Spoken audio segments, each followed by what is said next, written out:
So we should be live at YouTube. Just want to welcome everyone in that space. Glad that we can celebrate the shadow and light together. Hey Joe, hold off for a second until I hit record, please. Um, Glad that you are here. We've got a bunch of folks with us on Zoom, and I'll try to check in with the chat here at some point as well, and also share with you at YouTube another Zoom link for after the StarryTelling, where we will have a meeting and can talk story and share some light and shadow about this hybrid eclipse that is aligning very soon in the theater called You and Me. So let me just hit record here and we will launch this thing. Actually, hold on just one other second, Joe. I want to share pictures here.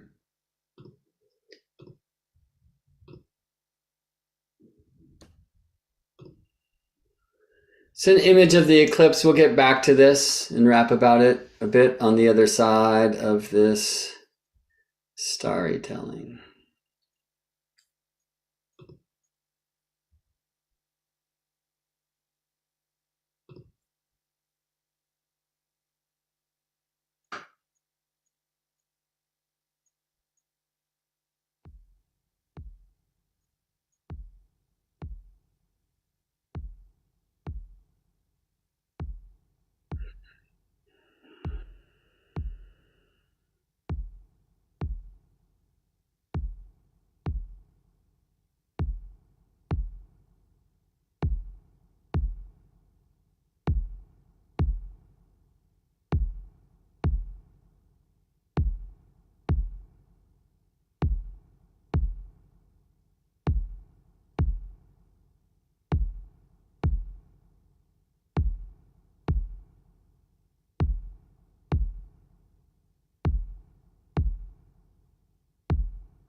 Joji, let me hear that bass.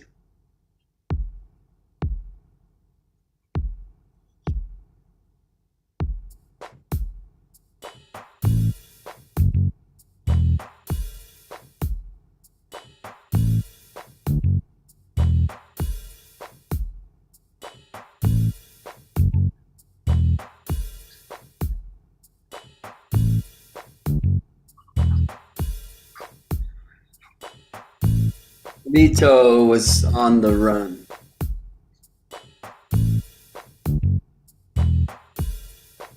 Cursed by the Queen of Heaven.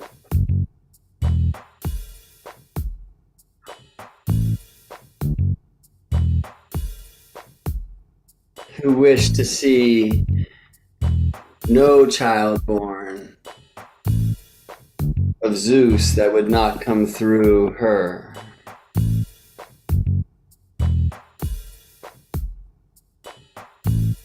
By Hera's command, no midwife could assist. By Hera's command, the earth would not support Mother as she gave birth. By Hera's command, the light of day would not grace this becoming.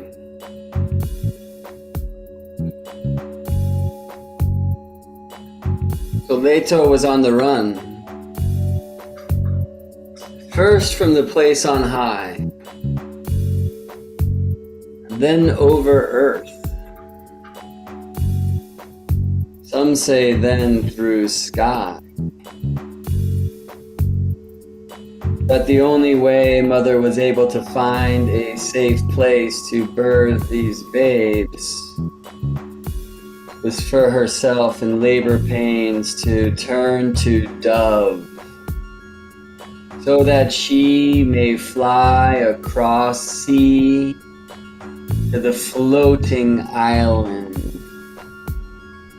of Delos.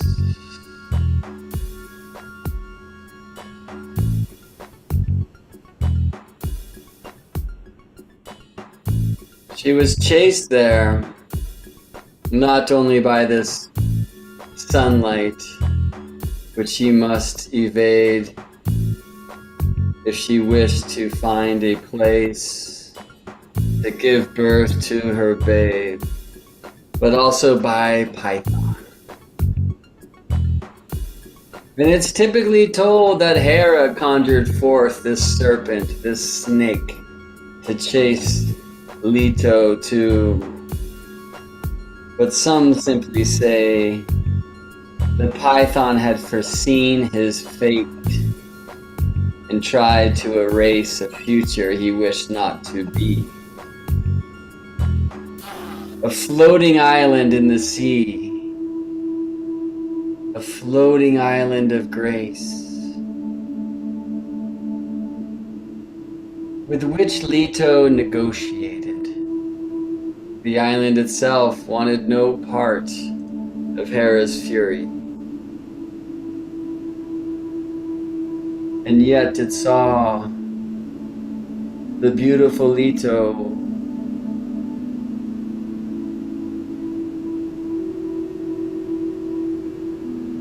pregnant belly shaped by souls within, of heavenly spirit, robes of stars, speaking a promise that a great temple would be built in this place.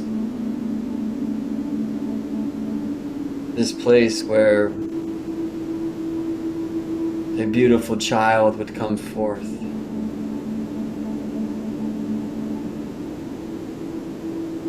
This place, this floating island, free from Hera's curse.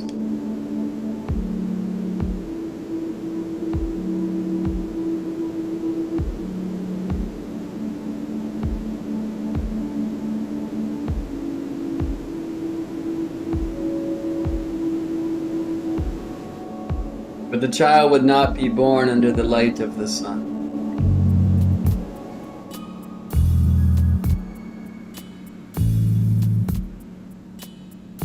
Leto was on the run, Python chasing her around this floating place.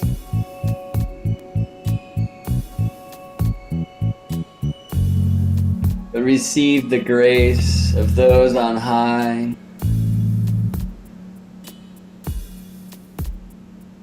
who loved life and knew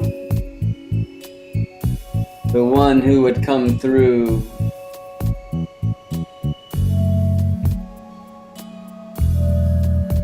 would long after grace the midwives of this world.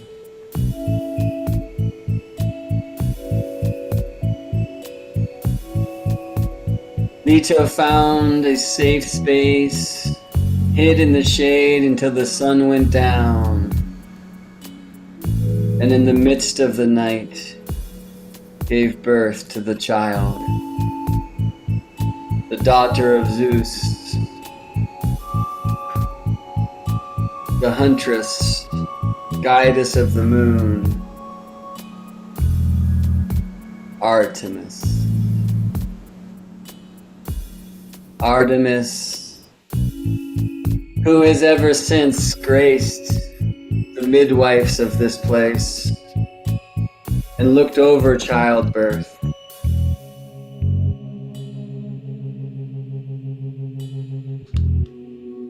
Her first gig was as midwife herself. For Diana, goddess of moon, by day, under the shade of a date palm. 9 days, 9 nights after her becoming would deliver her brother, Apollo.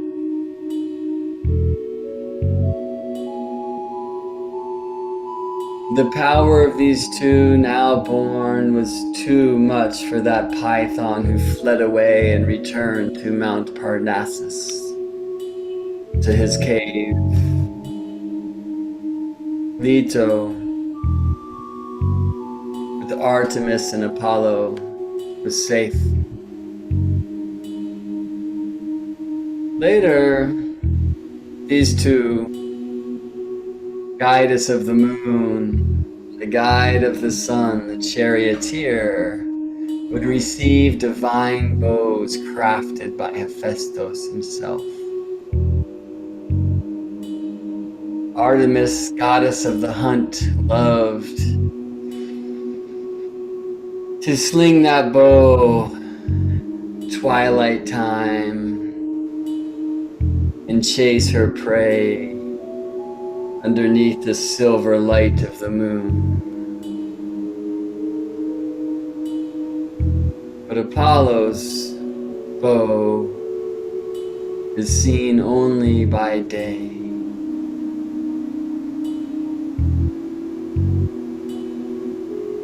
That bow had a destiny.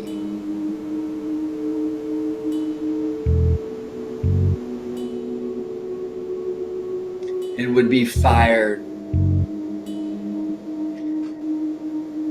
by this young man's rage when he was told the location of a cave on Mount Parnassus where a dragon, a serpent, a snake dwelled, a dragon python, who he had learned almost took his life before he was born, chased his pregnant mother, carrying his midwife, his sister, goddess of the moon, chased him, and in the womb,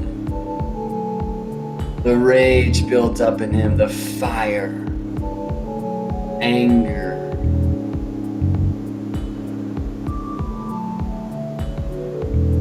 He found his way to the cave by night. By day, he followed fumes there to a place where python rest. 2 bolts of fire illuminated the cave, waking that dragon from his sleep.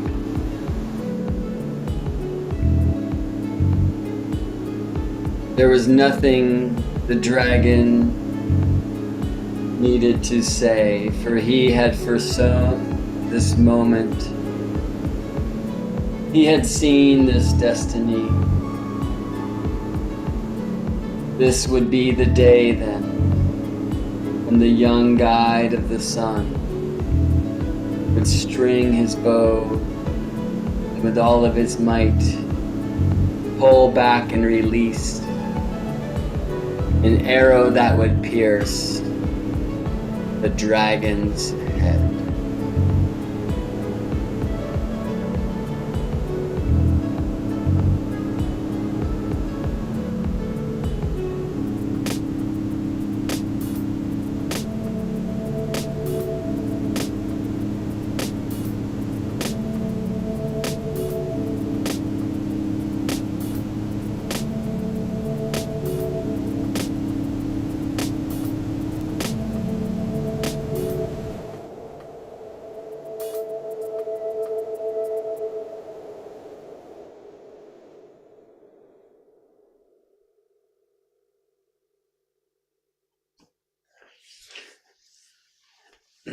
I've heard it told that though we find stories of dragons and serpents eating the sun and the moon at eclipse time, these stories from many, many lands, that there is no tale in the Western tradition of such an eclipse story. And I really don't get it. I mean, I would imagine actually that even the serpent in the Garden of Eden and that apple have something to do with eclipse too.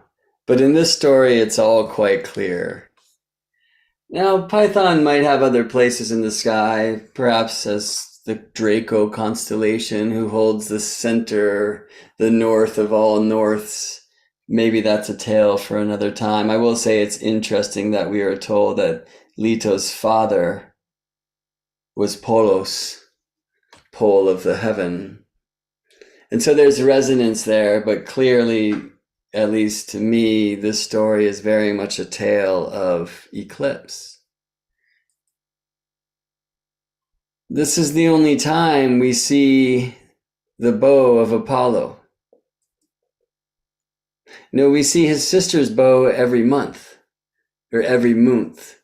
I mean, in the tale, beautifully we hear that Diana delivers Apollo's birth.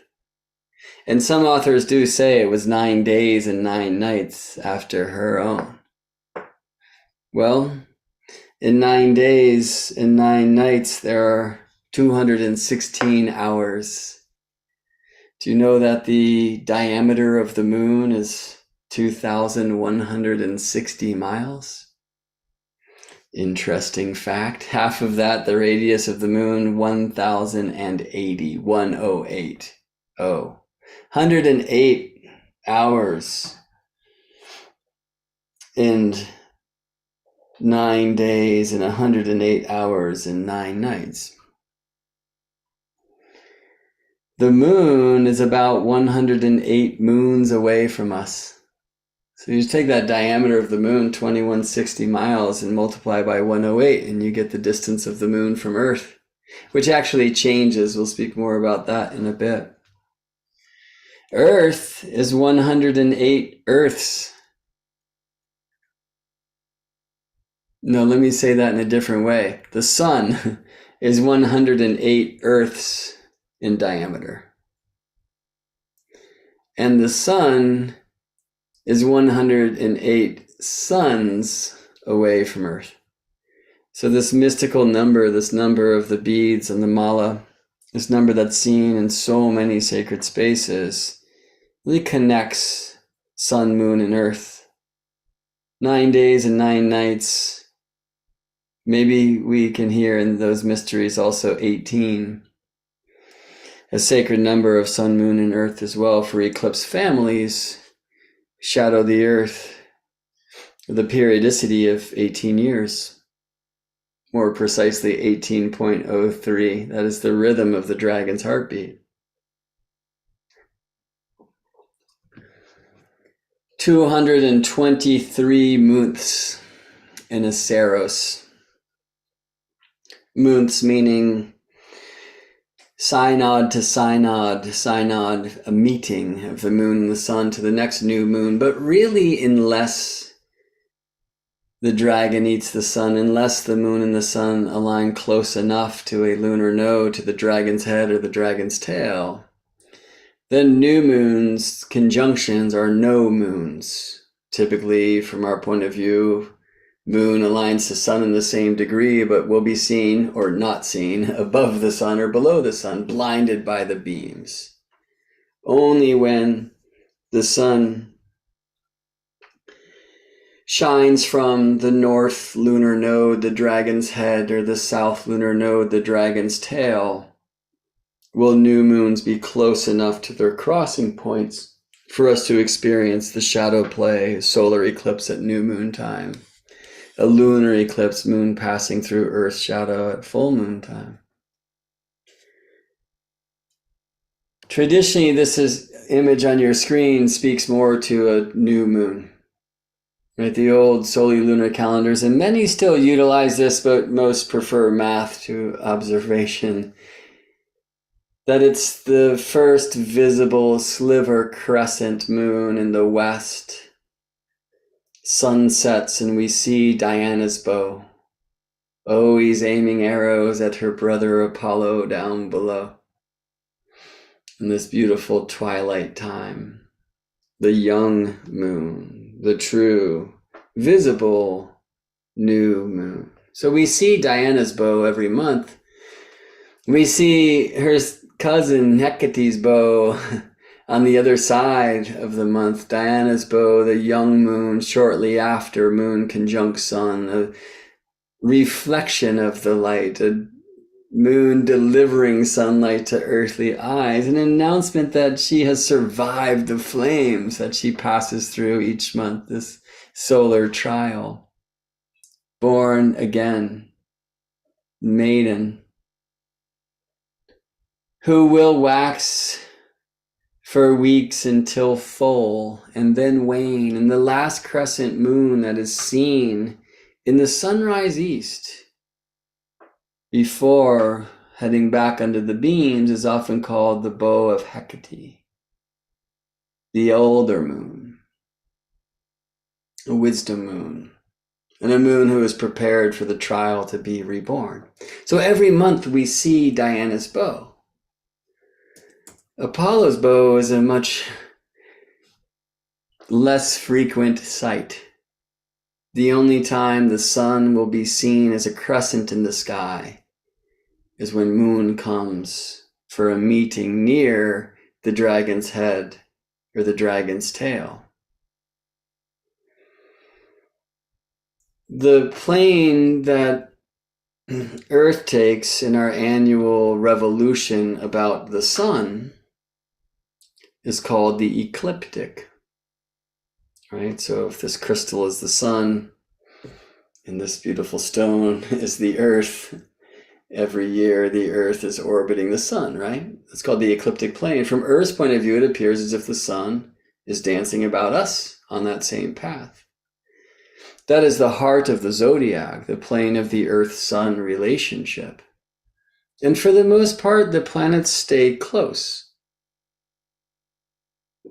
For our solar system is relatively flat. But each of the planets has their own path.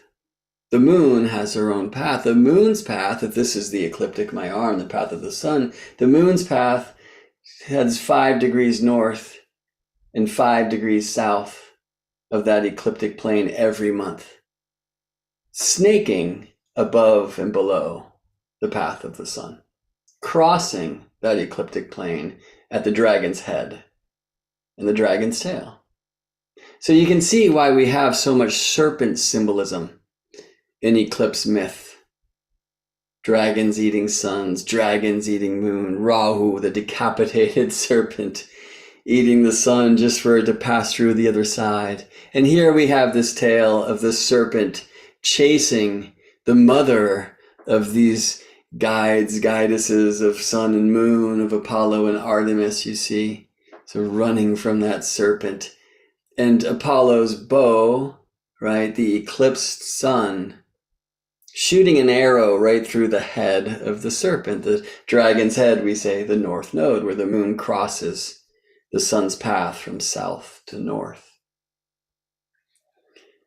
That arrow, I suggest, would be this line when at eclipse time, especially a total eclipse like the one that aligns in 6 hours from now. A line that we can draw through the heart of the earth, the heart of the moon, and the heart of the sun.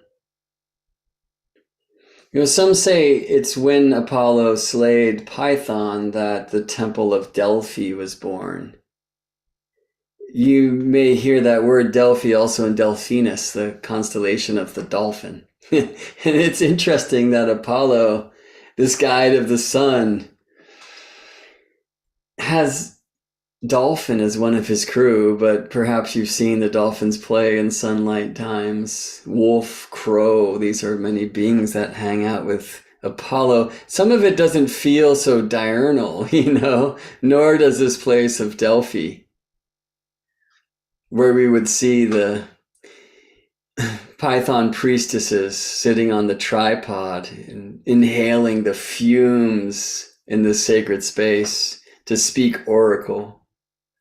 From what I understand, this particular image could not have happened, for none were allowed in this inner sanctum besides the priestesses themselves. But it's like this dark space in a cave where they're inhaling psychotropic fumes. It feels much more like a nocturnal situation than diurnal, right? Like it's more about the sight that we experience with eyes closed and with eyes open. It's much more like a lunar kind of thing, I would say. So how is that Apollo's oracle? Well, because he slayed the python, who some say ran the oracle before him. Some say, oh, it was others. And there's always many ways to pet the cosmic cat and many ways to tell these tales of old. So let's have a look together at this eclipse chart. Joe G, is it possible for you to share? Can you come on camera? Do I need to promote you in some way here in Zoom for that to be a thing? No. Oh, No, no. I can Hi. just start it. Hello. I've been here the whole time. Do you want to talk about your art first? And by the way, that was Joe G's music that you were hearing. It's a new trip for me. Usually when I tell stories, it's like over a harp or something. Yeah, it was new to me too. I've never done anything like that. Trying to modernize that was fun, and hopefully the mix sounded okay and all that. There were some nice compliments about the jams in the chat, I noticed. You want to spend a little time with this chart and then go to the Sure. art? Yeah, Yeah. let's do that. Why don't you lead in?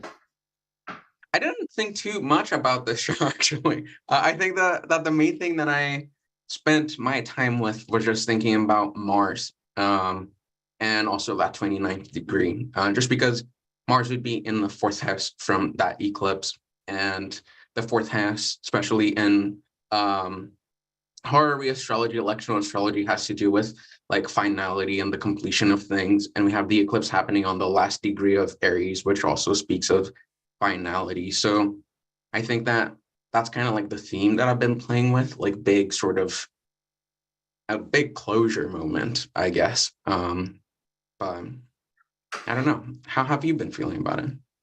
Yeah, I mean, eclipses I always think offer beginnings and endings. It's an interesting thing. Like we see all the phases that the moon makes in a month in the matter of hours during a solar eclipse. Mm-hmm. I mean, I say that, but actually you'll see that none of these shapes quite gibbous. Also, like if this is northern hemisphere, this particular image, I wish I could give credit to the photographer. I don't know who took this. But this is an eclipse that's happening shortly after sunrise. So that image on your left is the sun rising on the eastern horizon. And then as the sun, really the moon rises first and then the sun, and then the moon is passing the sun in the other direction as they come through.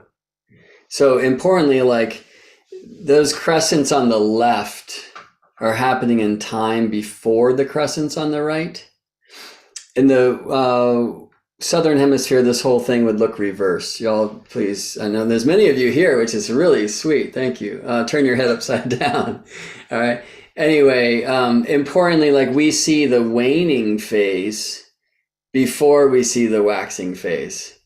So not only is it accelerated, but there's also kind of this backwards nature. I think the symbolism of the eclipse is quite clear. I think it really works for us to bring our intentions to this. It's, new light born out of shadow, like the light dies and then is reborn.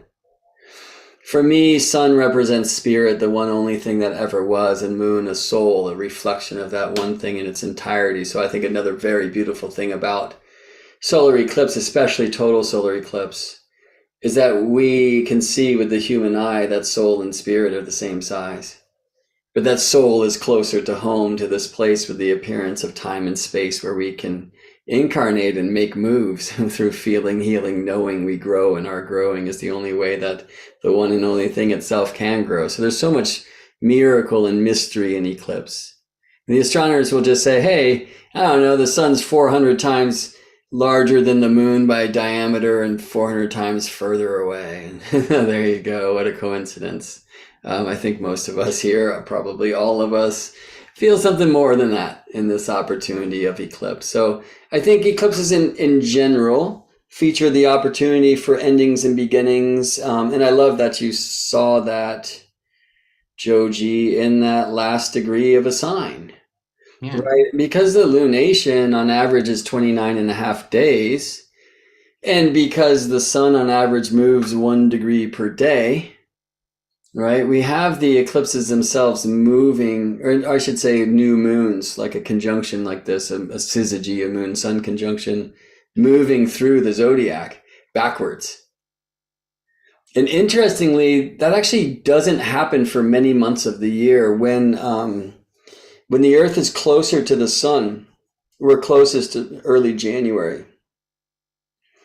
Then the sun's moving a little faster in our sky because Earth is moving faster in our orbit. So when the sun's moving faster, it takes a longer amount of time for the moon to lap the sun. And what happens is like it's basically 30 days at that time, and so like 30 degrees at that time. And so you get like kind of in Scorpio, Sagittarius, Capricorn, Aquarius, even Pisces, and I'm talking tropical zodiac here, you kind of get the new moon in the same degree. But then once the Earth starts getting further from the sun around this time of the year, and therefore Earth starts slowing down in our orbital path, and therefore from Earth's point of view, the sun starts slowing down in its daily motion through the zodiac. Slowest in July. We're furthest away around July 4th each year in our day and age. Then you get this interesting thing where the degrees of the new moons retrograde through zodiac degrees, right? And in this experience, we're having two Aries new moons, which is this cool thing, right? So, and either way, we had like a first degree new moon and now a last degree new moon. So that kind of alpha and omega, right, or the edges of a sign is really expressed, and just like that significance of the Aries energy. Some say that this is the old definition for blue moon, the second new moon in the same sign, but that when folks turn their back on the essence and the knowledge of the zodiac, they had to invent some other shit. So like nowadays, like the definition for blue moon that is most employed is the times when a season, meaning between equinox and solstice, or between solstice and equinox, has 4 new moons, where typically there are 3. In the times when we have 4 new moons, the third of the 4 is a blue moon. So it's like, you got to do a lot of math, you know? I like this image, like for those of us who follow the 360-degree calendar, right? When you have 2 new moons in the same sign, it's a blue moon. And so there's something really beautiful there. And, you know, like that first Aries new moon, which was on equinox, right? First degree of Aries. That means that about 15 days later, we're going to have the full moon in Libra. Well, but this new moon, I mean, last degree, I mean, 10 arc minutes later, the moon will be in Taurus. So of course, by the time the moon is full on the opposite side, it'll be a Scorpio full moon. I mean, how Mars is that? You know, and intriguingly, only these planets who keep domiciles on the quincunx, being Mars and Venus, can have cycles where both the new moon and the full moon of the lunation live in their domiciles, right? So you can have a Libra new moon followed by a Taurus full moon. Or you can have an Aries new moon followed by a Scorpio full moon. So it's incredibly Martian. And as you know, Joe, that degree that currently hosts the south node of the moon is like one of the most Martian spaces of the zodiac. If you look at the old ways of faces or decans and Egyptian bounds and all that, right? So yeah, just like a lot of Mars. So that Cancer Mars, right, who is out of bounds now, in a sign where Mars is said to be in fall, which for me is kind of a counterculture thing. But it is like after this, I mean, more than 7 months in the sign of Gemini for Mars. Mars is acting like a fixed star on Aldebaran sign forever there. And he, for me personally, like Mars stationed retrograde at my moon and then direct at my ascendant. So it's just like, oh yeah, that's right. Yeah, and I turned 47 years old in October, which is actually one of the most realigned to Mars times in your life, the most until you're 79. It's a synodic and cyclical return. So it's been like a homecoming of Mars for me. Um, but there's like it's such a like anticipated shift from Gemini to Cancer because there's just been so much time there, you know? So there's something where Mars, like even out of bounds north, he's north of the Tropic of Cancer right now where the sun cannot go. You know, there's something where he's like he's not at home there, but it's also a home or something I don't have Yeah. the words for. And the thing that I love about this is like, yeah, it's a square by whole signs, right? Between Aries and Cancer. Um, and you have the moon and Mars in a mutual reception, right? Right. Connecting those places. And maybe in a way that's like a little less stressful than a square often expresses itself to be. But if we like allow ourselves to step away from a 12 halftone octave and divide the circle in ways other than, 12 signs in 30-degree increments, there's a quintile between the eclipse and Mars, a fifth of the circle being 72 degrees. So this one's about 73. It's right there. And that fifth, that quintile, we so often associate actually like with the Venusian shape of the pentacle that she describes in her zodiac and her 19 and a half or month dance with the sun. 5 of those over the course of 8 years draws the pentacle. And there's something about talent and creativity and art there. I mean, I maybe could just lens that from Mercury and Venus in mutual reception right now. Mercury at Uranus, there's something about, I guess, sharing our love, Venus and Gemini, of truth and the word, but in kind of connecting that sign with Mercury and Taurus, like, our love of the word and the word of love, maybe is a way I could play that game. And I see that that I Mercury think there is a really key piece. I think a part of it too is like the sun in its exaltation, and then the moon just after the actual eclipse enters her exaltation also. So I think that also probably shows some of that, like that need to be seen and be known. And if we're like playing with the theme of finality, I guess like the storyline that I was really playing with, and then when we get to the drawing, I'll talk about a little bit about that.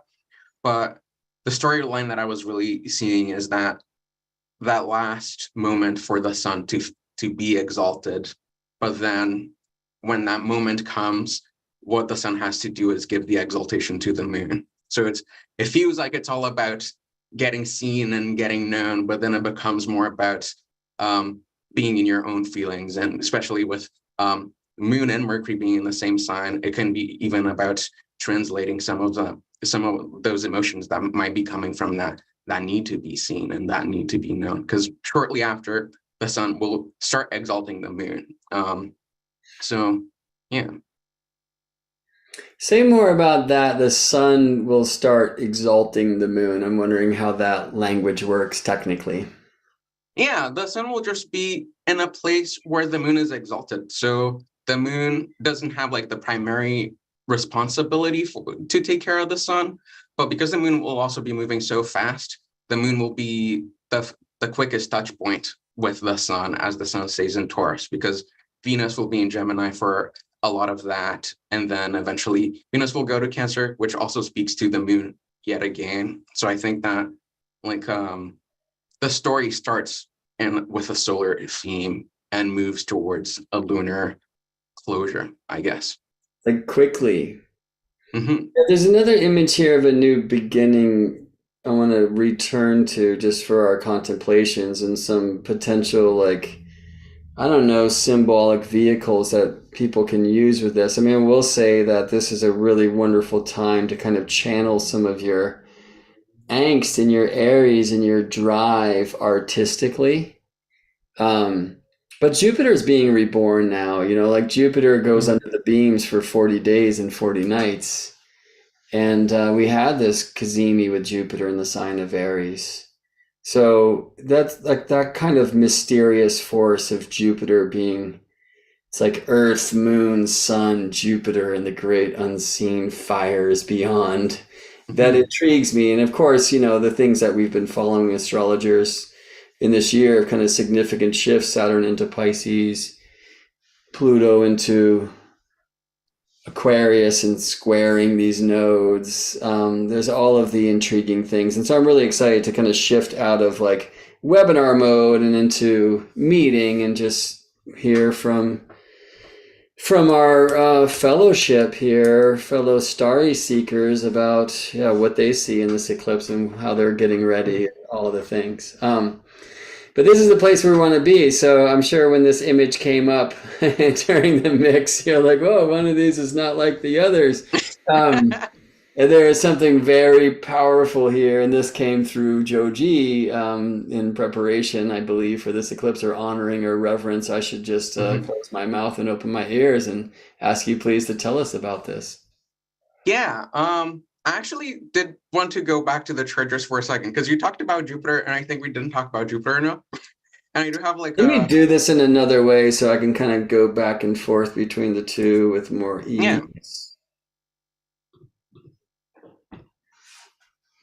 Because I feel like Jupiter is a big part of that story too. Because one thing that we didn't mention is that Jupiter has triplicity rulership in Aries. And the way that I like to play with triplicities is that, for those who don't know, there is a triplicity lord for the day. So like a diurnal triplicity lord, there's a nocturnal one, and one that kind of cooperates throughout the whole entire time. And I feel like the responsibility of the diurnal lord is to kind of like bring the heat and bring the light to the fire. But then the nocturnal lord is really about tempering it and cooling it down so it doesn't just go everywhere. And just to, Saturn is not part of the picture, but Saturn would be the participating triplicity lord. And I usually like to think of that lord as kind of like the fuel of that element. So Saturn is like the charcoal that feeds the fire, sort of thing. Yeah, hey Joji, I'm just gonna like kind of repeat that again, because this concept, this kind of column of essential dignity will be new to some folks out there. So to speak it in like current elemental awareness, each of the elements, which are the triplicities, right? Like each element has three, a triplet of signs. In this case, fire, Aries, Leo, Sagittarius, right? And Aries we know to be a domicile of Mars, and Leo is a domicile of the Sun, and Sagittarius is a domicile of Jupiter. But what Joe's speaking about, triplicity, are these kind of like elemental lords, if you will. It has a much more to do with sect. So sect, like religious sect, there's two. There's day and there's night, right? And in the traditional astrology, like there's literally different rules that are utilized, whether you are born with the sun above the ground and therefore it's officially daytime, or the sun below the ground and it's nighttime. I have this chart cast, by the way, on the clock for Richmond, California, where I live. It's 9:12 p.m. The sun will not be where it's shown here. This is just a zero Aries wheel to try to work with the global ascendant, as the astronomy says. So the fire and the air elements, the diurnal elements, are said to have lordship by planets that are associated with the day. And if folks haven't seen sect before, it won't surprise you at all that the sun is the light of the day and the moon is the light of the night. You might sit with, oh, well, Jupiter is said to be a day planet and Venus a night planet, and that might totally make sense. You know, Venus, night, and romance and poetry tends to dance in that realm. But the ones that tend to be a struggle for people to connect to, because it feels opposite, is that Mars is said to be a night planet of the night sect and Saturn of the day sect. So when you get these, and Mercury, like Mercury always do, goes both ways. Mercury is everything both. Yeah. In this case, Mercury would be of the night sect because he's setting after the sun instead of rising before the sun. So Mercury is an evening star and is therefore on the night team. And it said night planets, in this case Mercury and Mars, prefer to be in nocturnal signs like Taurus and Cancer, and Venus in this case would not receive that benefit because she's in the diurnal air of Gemini. It said that the day side planets like the Sun and Jupiter and Saturn prefer to be in diurnal signs. So Saturn in the watery Pisces is not receiving that particular benefit here, but Jupiter and the Sun are. And it said also that Jupiter and Saturn, because they are on the day team, prefer to be on the morning star side, prefer to be rising before the sun. So this is like one of the interesting bits of a Jupiterian shift in this regard. Every 399 days on average, the sun takes evening star Jupiter under the beam to do whatever sun does in that combust fire of the thing, and then Jupiter will be reborn with his heliacal rise. But even the moment after their cazimi, their conjunction, Jupiter is now on the morning star side, like physically rising before the sun does in our sky. And there's a benefit there. So each of the elements has three different lords. This is what Joe was describing.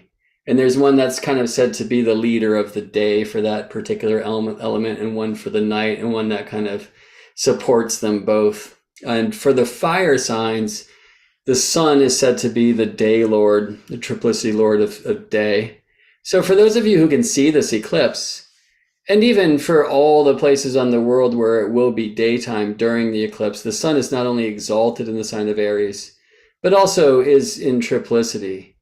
And that carries through to the night.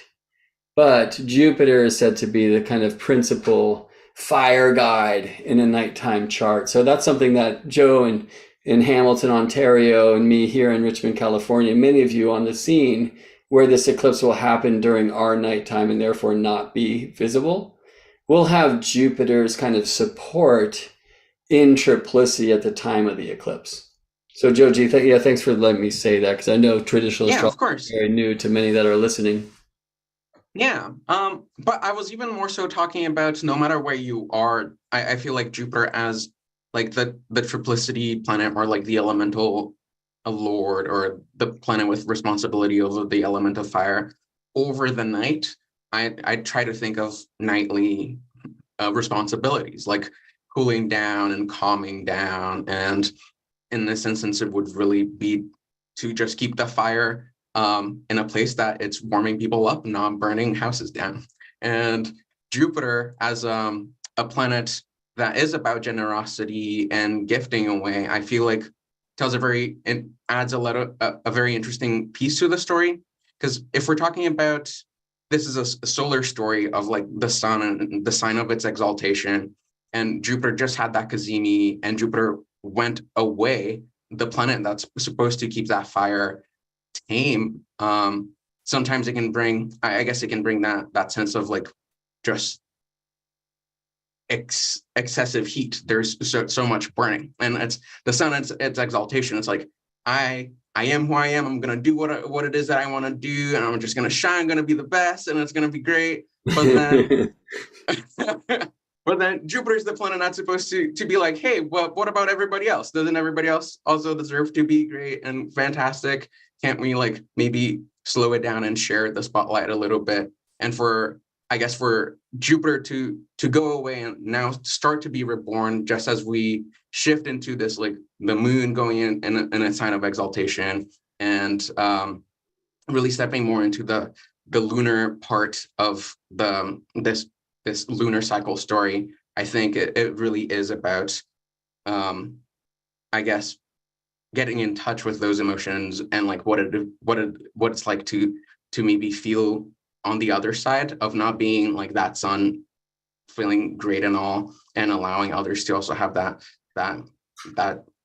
chance to do what it is that they need to do to also be exalted in a way, I guess. Does that make any sense? Yeah, totally. And I mean, I really like that take, because typically, like Jupiter 101, we just learned that Jupiter expands, right? Like by temperament associated with the air, which like lifts us up, but also brings us together. So I really love that metaphor you used of like heating the house for comfort rather than burning it down. Mm-hmm. And yeah, there's something in this mutual reception with Jupiter, or I should say the sun and moon and Mars, Aries, moon, and Cancer, Mars. Mm-hmm. There's also generosity, we say, right? Like Mars is very close to Jupiter's exalted degree, the 15 degrees Cancer. and Mars is living, or Jupiter's living in Mars's domicile in Aries, right? So there's like an interesting exchange there as well. And this is the one that might like most surprise folks, but at night, or Mars is said to be like the night lord of the water signs. Hmm. Yes, I have Mars in Cancer. I'm born by night, so when I learned that, I was like, oh, there's like hope, or whatever. But I like that image of like, one of the most comforting things is to have fire in the midst of the night, Hmm. right? When we're like freezing cold. Like, I mean, I spend so many nights out under the stars. And when the sun hits the IC, you're done, like you can just, wherever you are, just suddenly it's in your bones. And it's so nice to like have a fire or somebody to cuddle with or something. And there's a way I haven't actually like heard Mars yet. And I really appreciate the way that you shared because that just kind of brought that into my awareness. And yeah, I think there's potential. Well, let's just say maybe, especially if you feel that because you haven't had tribe to cuddle with or a fire keeper to bring the warmth, that maybe that's some light that wants to come out of the shadow of this eclipse. Maybe we can Hmm. give something that would, like I always say, this kind of scar tissues of the heart that would keep us from opening up. So there's one other thing I want to share here. I mean, there's so much always in every chart. Like I'm intrigued by the Saturn wedge with the nodes, for example. Um, Hmm. but if we're dividing things by other numbers than 12 and whatnot, let's also go by 9. We talked about 9 days and 9 nights, a bunch in that tale. A ninth of the wheel is 40 degrees, the novile. And there's a really strong novile between this new moon and Venus.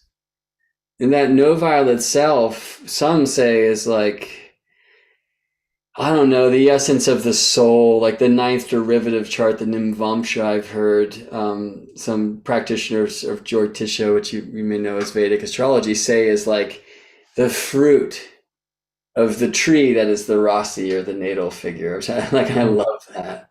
That this is the root and the ninth is the fruit. And in the ninth derivative chart, Venus would be conjunct Moon and Sun.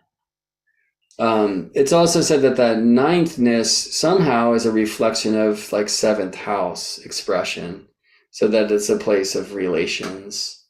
So yeah, I mean, I just love this chart, like the way that we have the Moon Mars mutual reception, the Mercury Venus mutual reception. It's like kind of tying together these four signs, and you can feel there's like such like a weight on that side of the zodiac, but I feel like it's more like a cuddle puddle than something that is maybe too crowded for good. But Hmm. still, I do think that one of the great gifts of the Aries energetic um, is to be able to channel like our red, So let's be here, and I'm glad you kind of dressed like this, Cat. Oh yeah, I guess so. But I'm always dressed like this. So yeah, Oh, maybe you could describe, I mean, even like a little bit of your process, or let me hear first, like why you, Joji, are kind of driven to create art for astrological moments as you are. yeah. I feel like for me, it's really about building a relationship with the spirit of that moment. Um, and sometimes it can be like a talisman, like a Venus and Taurus talisman, like super luxurious, and I want to invite more of that energy into my life. But then sometimes I just want to understand things better. And um, having the technologies and the tools that we have today allows that process to be a lot quicker. Um, and to me, it's really like a meditation. I'm not the kind of person like Mercury Uranus opposition. I'm not the kind of person who can just like sit down and close my eyes and like meditate. I really have to be doing something. So for me to be working on an image really helps me get into like what is this moment? Like what does it mean? So yeah, that's why I do it. Where is the ruler of your fifth house in your chart, Joe? It is in the 12th house. Yeah, and so do you feel that that tends towards mystical arts? Or That's actually a really good question because I think that's always a thing. Before I became an astrologer, that was always a thing that I was looking for. Even if I listened to like, for those who, well, I guess everyone knows because I just played a song. But before I was an astrologer, I was like a musician, a singer, vocalist, and songwriter. And a lot of my lyrics were really esoteric, even without any of the astrology knowledge. And it's funny even going back and seeing how like I'm literally referencing transits that were happening at the time and I was not even aware of. Um, so I think so. I think it just helps me take that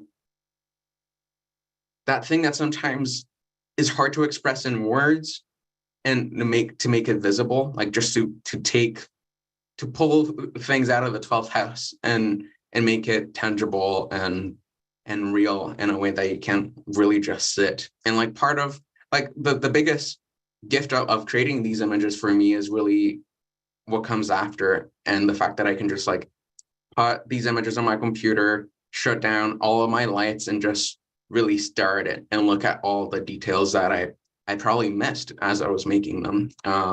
So does that answer the question? I think it might. well, I got a new question now. Why is he missing his sun finger on his right Yeah. hand? I'm glad you caught that. It was actually no. Well, so for people who don't know how I make these images, I use AI generated images and then I draw on top of them. And these are really many images that I generated with AI. And I did like a collage of them. And one of the things that comes with interacting with AI in that way is that sometimes you don't know the image that's going to come through. Like you can ask for something, but then it might give you something entirely different, or sometimes it might give you things that you didn't think you wanted and you really wanted. And the hand was one of those things. I'm like, oh man, this guy's missing a finger. I'm like, I'm gonna have to draw this finger. And then I started to really sit with the whole journey that Mars went through, and even thinking about the Mars retrograde, like you were talking about, that was so long. And Gemini is really it's about the hands, and for for Mars to be retrograde in there for so long, I'm like, maybe you lost a finger.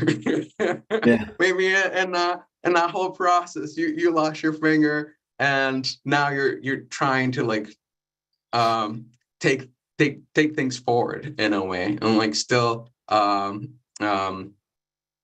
don't know, make something out of it. And then I went and looked at palmistry to just figure out like which finger, what's the meaning of this specific finger missing. And like you said, it's the sun finger. Let me just show I was people like, that real quick. So you can use your thumb to touch in. And these are different mudras, right? So Jupiter, the Jupiter finger is the pointer finger. The Saturn finger is the middle finger there. And then the sun finger is the ring finger.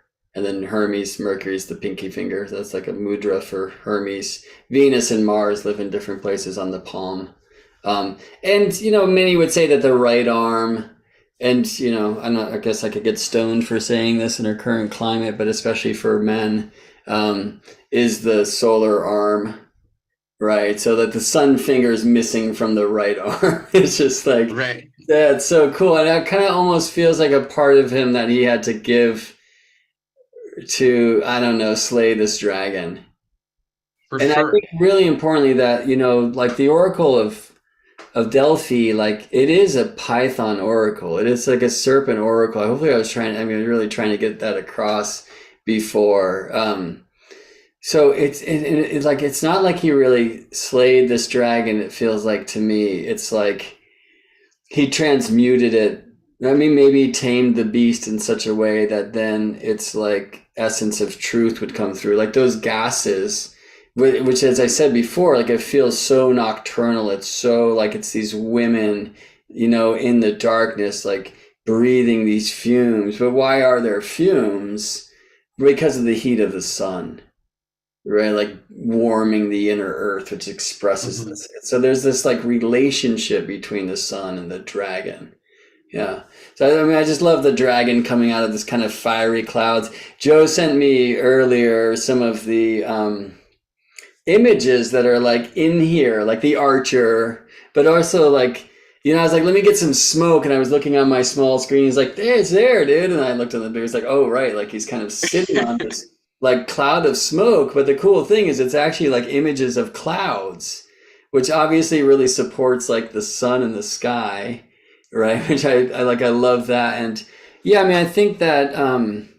I mean, I have personal AI fears and whatnot, and that would be a fun thing to talk about maybe in our meeting afterwards, Mhm. or can be a theme for another time too. Like, I also really celebrate this, and I've definitely seen by cutting trees, magazine pages, like the power of collage.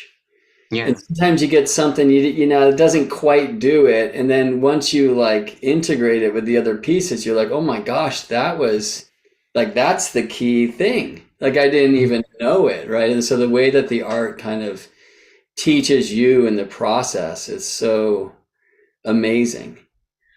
I'm wondering what's hanging from his left wrist.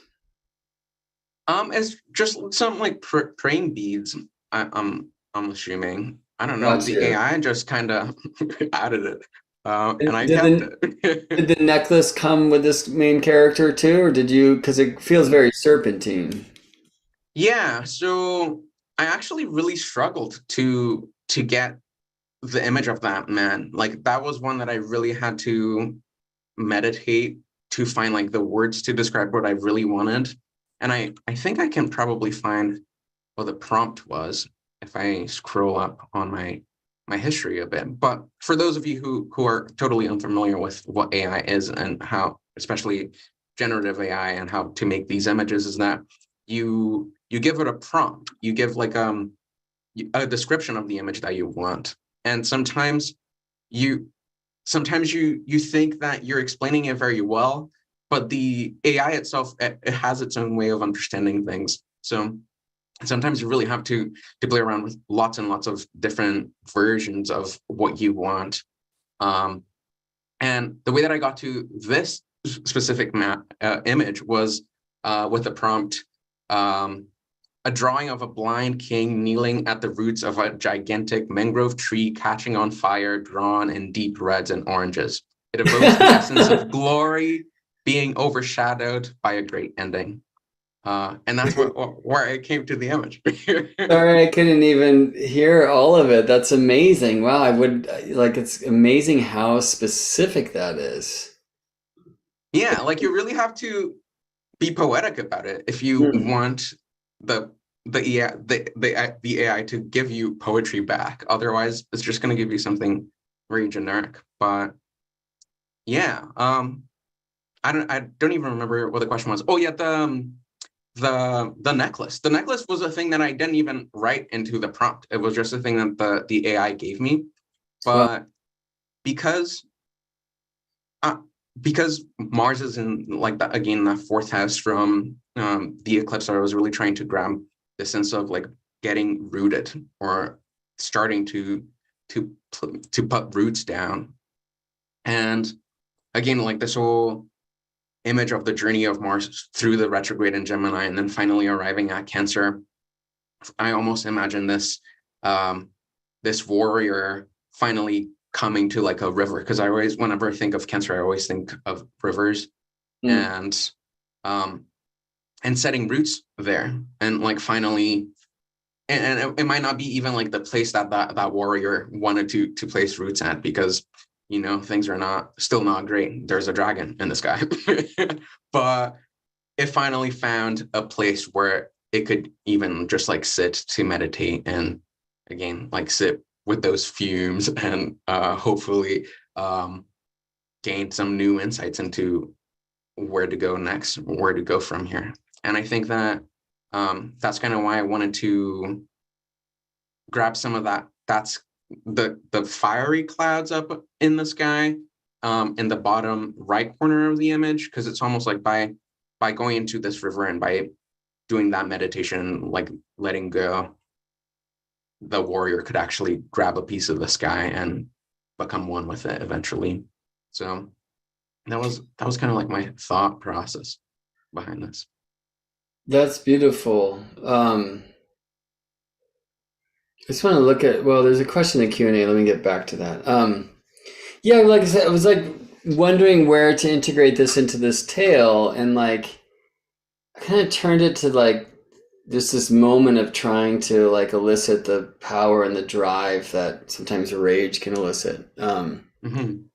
But yeah, and like just spending more time with it now and hearing you speak, it's like, yeah, it's different. It's more like will, and it's more like I don't know, spirit. Like I just love seeing the yeah, just that image of like the yogi like meditating in the sun, you know what I mean?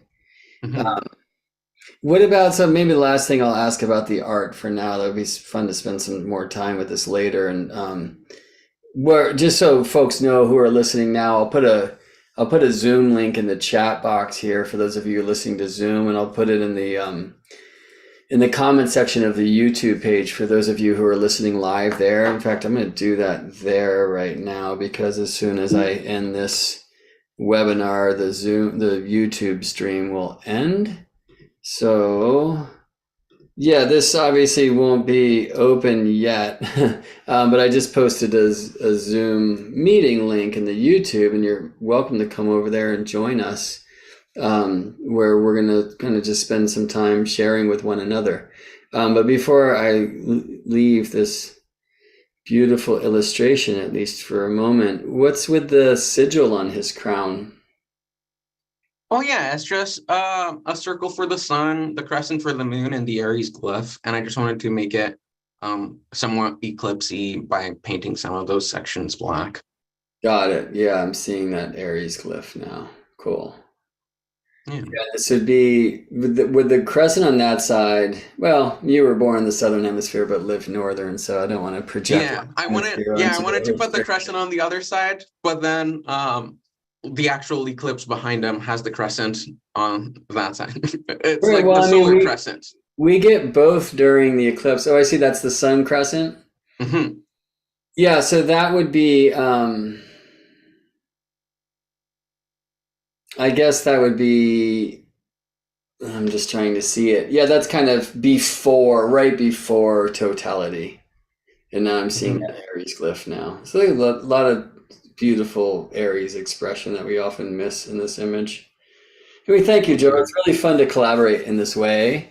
And Yeah. actually, yeah, before I get to this question on the page, well, let me do that now. So the question is, wondering when Jupiter will next be visible in the morning sky.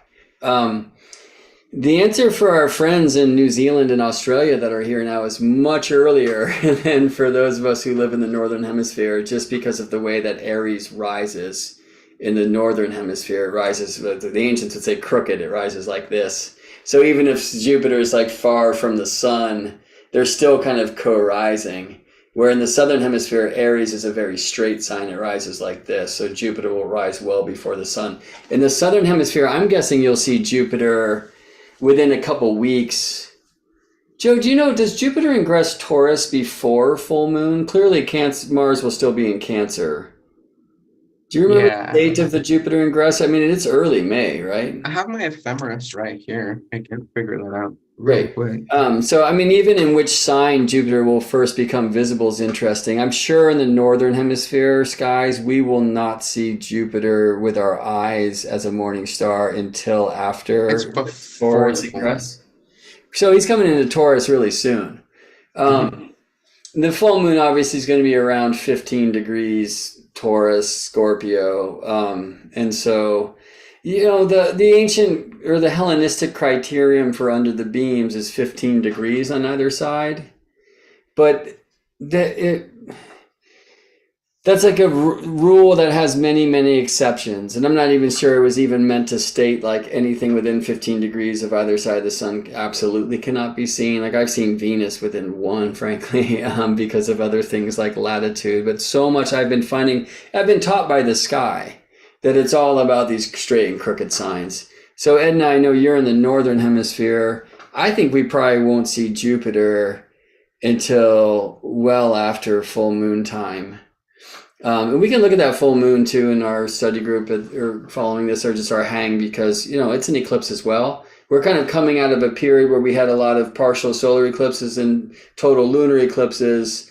We won't have a total lunar eclipse for a while now. It's kind of more focused on solar, which is an intriguing thing, in the just multiverse of eclipse magic and research. Like there's all of these different rhythms and beats, and maybe we've spoken about them enough here.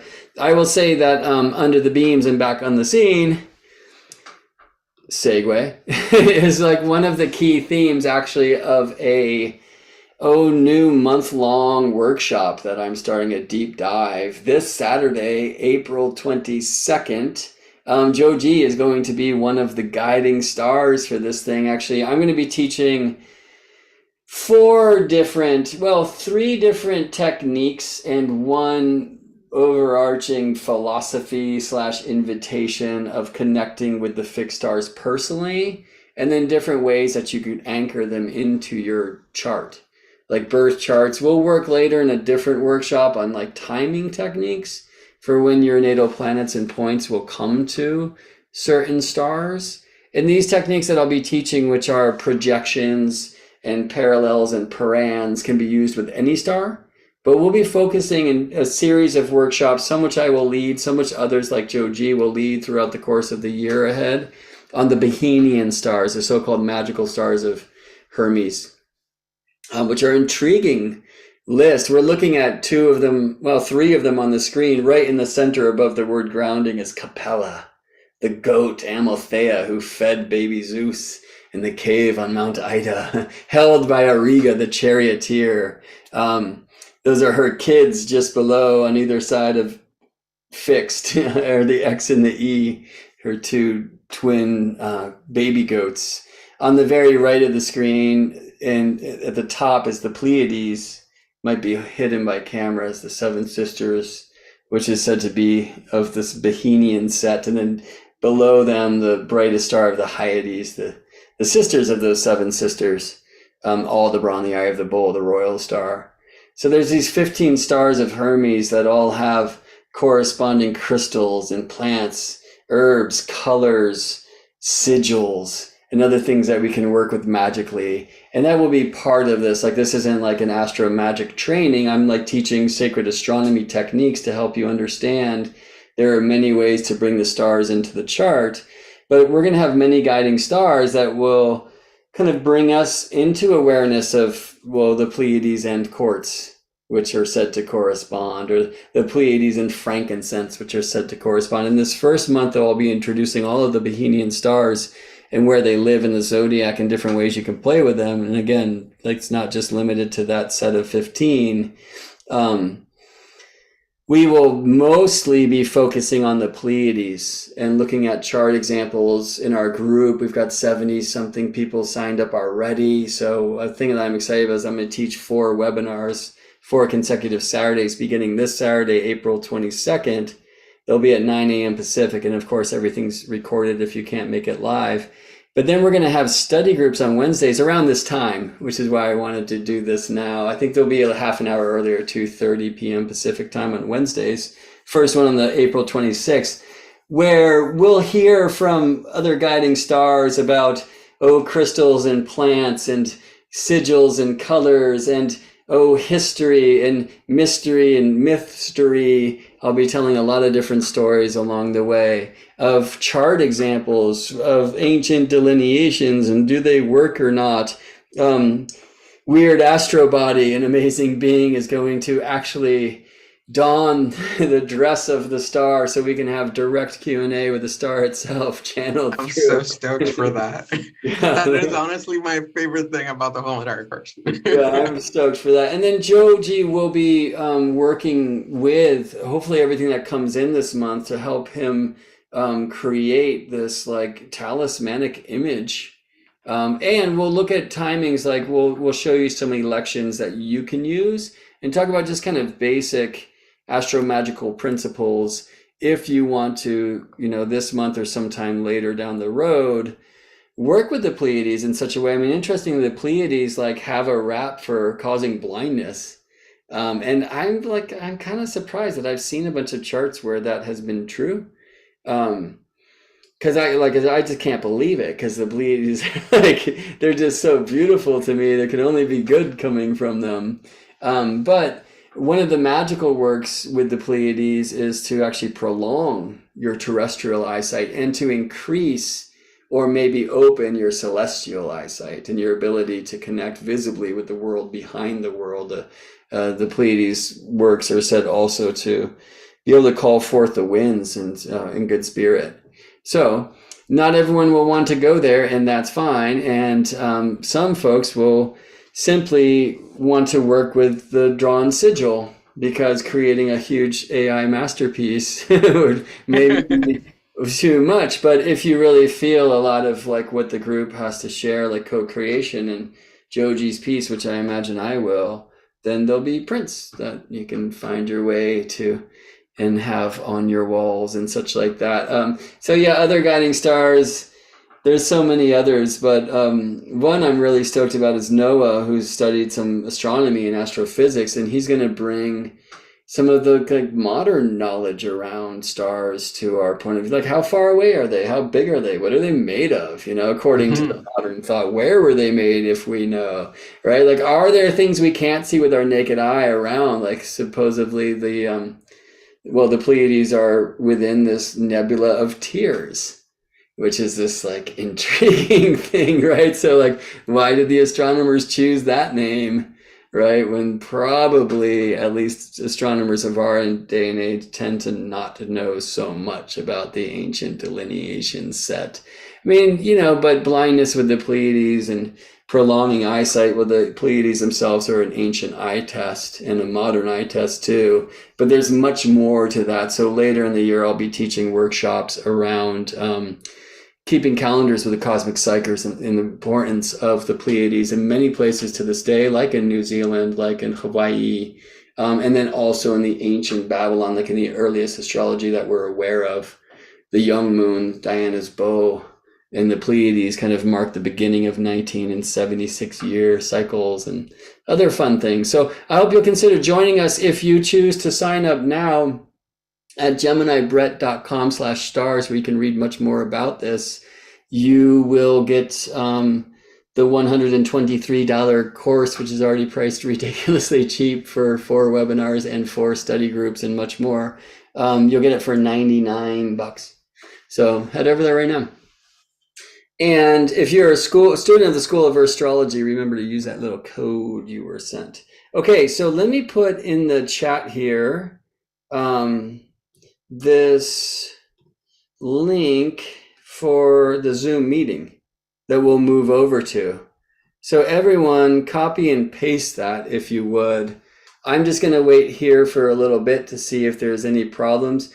Joji, before I hit stop recording, is there any last thing you want to say in this space before we go over to the next one?